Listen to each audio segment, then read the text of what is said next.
Sir உங்களை பார்க்க CM வந்திருக்காரு.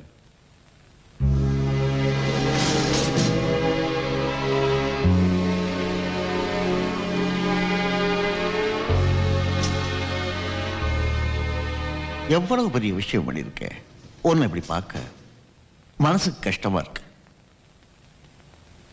உனக்கு பொது மன்னிப்பு கொடுக்க ஜனாதிபதிக்கு ஒரு மனு எழுதியிருக்கேன். இதுல கையெழுத்து போடு, உனக்கு நான் மன்னிப்பு வாங்கி தரேன்.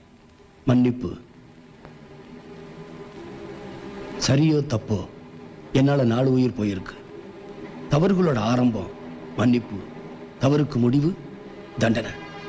தப்பு பண்ணா தண்டனை கிடைக்குங்கிற பயத்துல தான் இப்ப எல்லாமே சரியா நடந்துகிட்டு இருக்கு. இப்ப எனக்கே மன்னிப்பு கொடுத்துட்டா அந்த பயமே போயிடும். ஒரு தப்பான விஷயத்துக்கு நானே ஆரம்பமா இருக்க விரும்பல. என்னோட மரணமும் அவங்களுக்கு பயத்தை உண்டாக்கணும்.